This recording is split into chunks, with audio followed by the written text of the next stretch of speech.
Eu sou Vestal Arum, o porta-voz de frota que desafiou a galáxia inteira.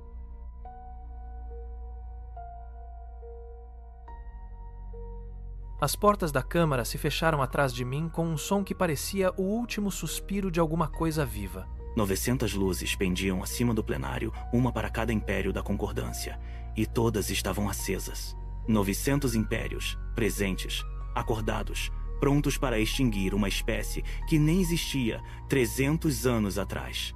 Minha mão estava sobre o selo de assinatura. Eu não a movi. Ao meu redor, delegado após delegado pressionava a palma contra a placa. Cinza virava ouro. Uma nova linha de luz surgia no painel, um nome, um juramento. Nós, os signatários, concordamos que a espécie conhecida como humana representa uma ameaça que não pode ser medida, contida ou negociada. Comprometemos nossas frotas, nossos recursos e nossa vontade à sua eliminação. A embaixadora Thrill foi a primeira. Os Thrill sempre vão primeiro, ansiosos para serem vistos concordando com quem tem mais naves. Depois vieram os Oari, a Assembleia Belanor, os tronos gêmeos de Cad. Um por um, pressionando a palma. Um por um, acrescentando sua linha dourada ao painel, até que o placar inteiro brilhasse como uma parede de sóis. E meu assento, na terceira fileira, era a única sombra na sala.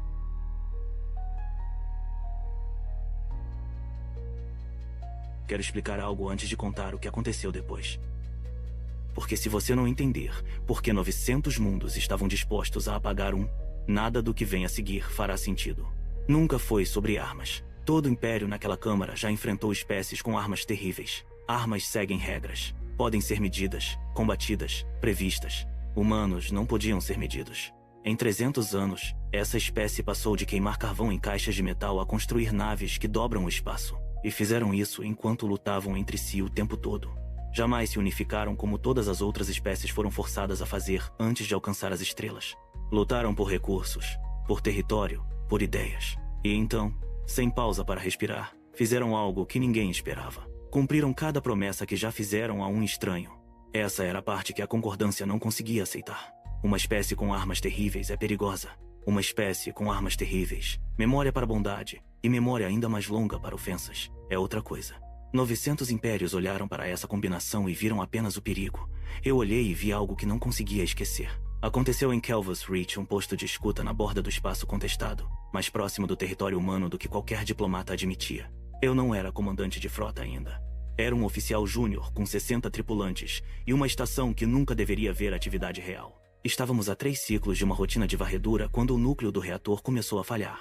As luzes de alerta passaram de âmbar para vermelho. O campo de contenção estava colapsando. Tínhamos 4 horas antes que a estação inteira virasse luz na escuridão.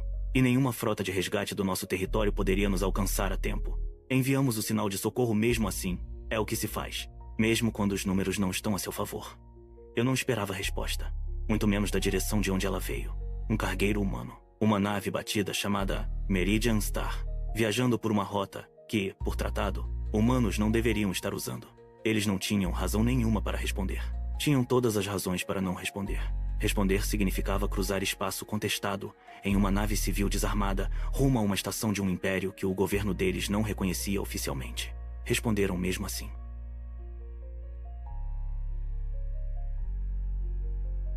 A Meridian Star nos alcançou com 11 minutos restantes. Atracou com 4. A porta da câmara de ar se abriu, e o primeiro humano que vi na vida passou por ela usando um uniforme de engenharia remendado mais vezes do que substituído. Ele não se apresentou, não perguntou quem éramos ou por que estávamos ali. Simplesmente olhou por cima do meu ombro e disse: "Onde está falhando? E vou precisar de cada pessoa que você tiver que saiba segurar uma ferramenta." Seu nome, eu aprenderia depois, era Daniel Ashcroft. Atrás dele veio Grace Ellison, engenheira-chefe, carregando ferramentas que eu não reconhecia. Ela se moveu pelos nossos corredores como se tivesse memorizado as plantas da estação antes de pisar nela, o que, descobri mais tarde, ela tinha feito. Puxou especificações antigas de registros comerciais públicos durante as 4 horas que levaram para nos alcançar. Enquanto Daniel trabalhava com as mãos enfiadas na fiação que não era dele para consertar, eu perguntei por que tinha respondido ao nosso sinal. Disse claramente que as autoridades dele provavelmente o puniriam por cruzar espaço contestado, que seu governo não reconhecia o meu, que nada naquilo fazia sentido. Ele não parou de trabalhar para responder. Porque alguém estava se afogando, disse. E nós éramos o único barco perto o suficiente para ouvir. Eu revirei essa frase na mente mais vezes do que posso contar nos anos seguintes.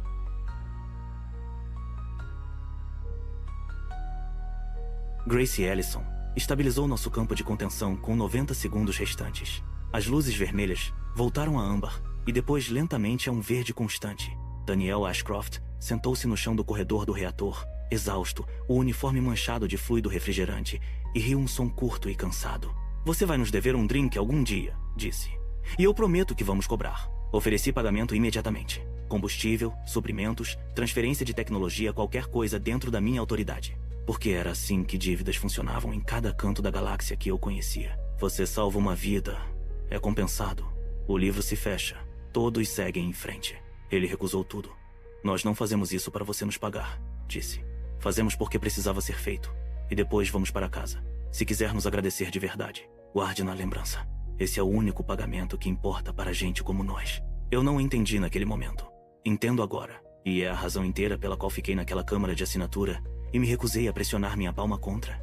Uma placa que apagaria cada pessoa capaz de dizer uma frase como aquela. Depois que a Meridian Star partiu, fiz algo que meus superiores nunca ordenaram nem proibiram.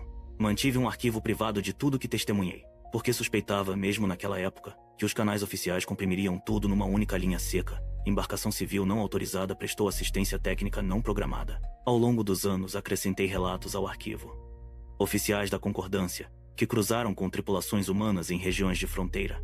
Um oficial de fronteira chamado Peter Lang me contou sobre uma jovem comerciante humana que descobriu um roubo contra um cargueiro da Concordância. Um roubo que passaria despercebido e o denunciou mesmo colocando sua própria licença em risco. Uma balança que só se equilibra quando ninguém está olhando não é balança nenhuma, ela disse.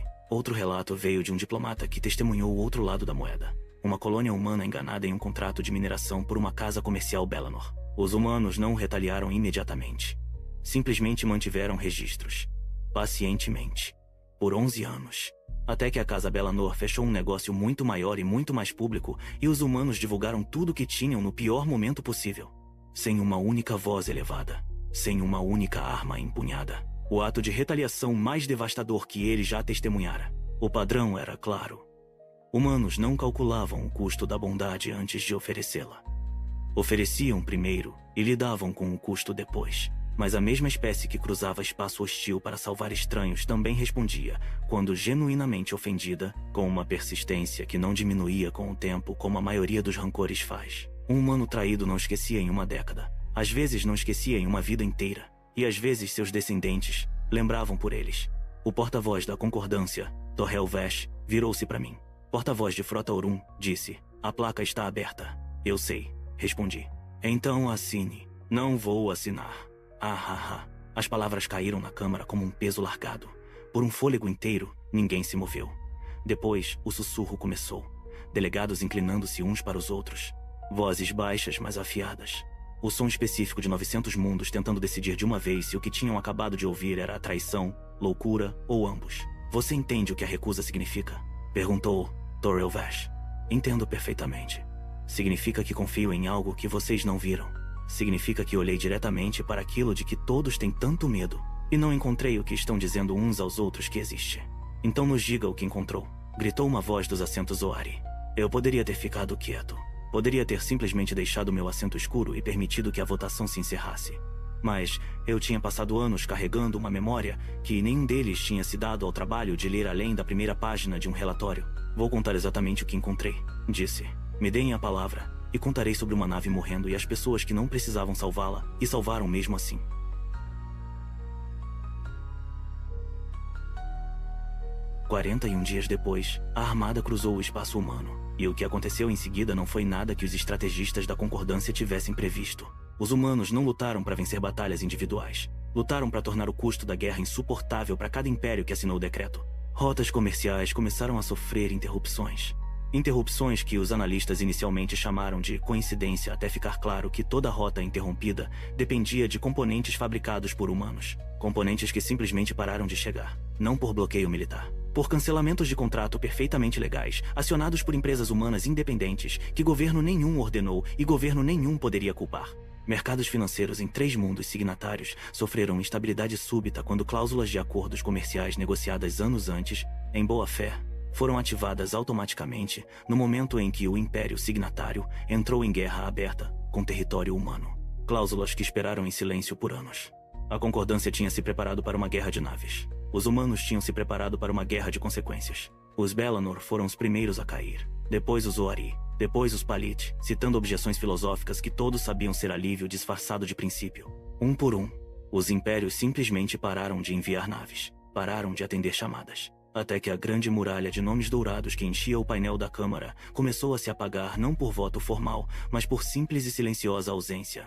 Não foi uma vitória militar esmagadora que quebrou a aliança. Foi 900 impérios separados descobrindo, um após o outro, que o custo dessa guerra em particular tinha sido projetado para ser pago exatamente na moeda que cada um deles menos podia perder.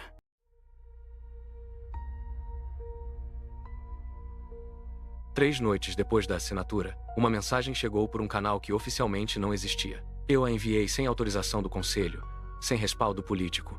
Apenas uma frequência antiga mesma que a Meridian Star tinha usado anos antes e uma promessa curta. Meu nome é Vestal Arum. Anos atrás, seu povo salvou uma estação que eu comandava e não pediu nada além de ser lembrado. Não posso parar o que está vindo. Não tenho exército esperando para ajudar. Mas estou dando a vocês um lugar para onde fugir. Se fugir for a única opção que restar. E estou dando minha palavra, a única moeda que ainda tenho e que ainda vale alguma coisa, de que a porta nestas coordenadas estará aberta. 3 noites depois, a resposta chegou. Curta, sem saudação, sem introdução formal, sem confirmação de patente. O que me disse mais do que qualquer outra coisa poderia quem a enviou, entendia exatamente o perigo dessa troca para ambos os lados. Nós nos lembramos do comandante de estação que agradeceu Daniel adequadamente em vez de tentar pagá-lo. Lembramos porque é isso que fazemos. As coordenadas estão anotadas. A porta também não será esquecida. Assinado com um único nome. Nora Bennett. Sentei-me com aquela resposta por um longo tempo, porque ela confirmava 2 coisas ao mesmo tempo, e eu não estava preparado para o peso de nenhuma delas. A primeira, meus instintos sobre essa espécie estavam corretos. Uma promessa feita anos antes a estranhos, sem razão nenhuma para manter registro, tinha sido guardada na memória deles com tanto cuidado quanto eu guardei a minha. A segunda, eu tinha, sem autorização, comprometido a Concórdia Dret com uma linha de ação que qualquer tribunal da concordância poderia interpretar como apoio direto à espécie que todos tinham acabado de votar para extinguir. Cruzei uma linha que não podia ser descruzada. E o estranho, aquilo que mais me surpreendeu naquele quarto silencioso foi que não me arrependi, nem por um momento. A galáxia aprendeu a temer os humanos pelo motivo errado.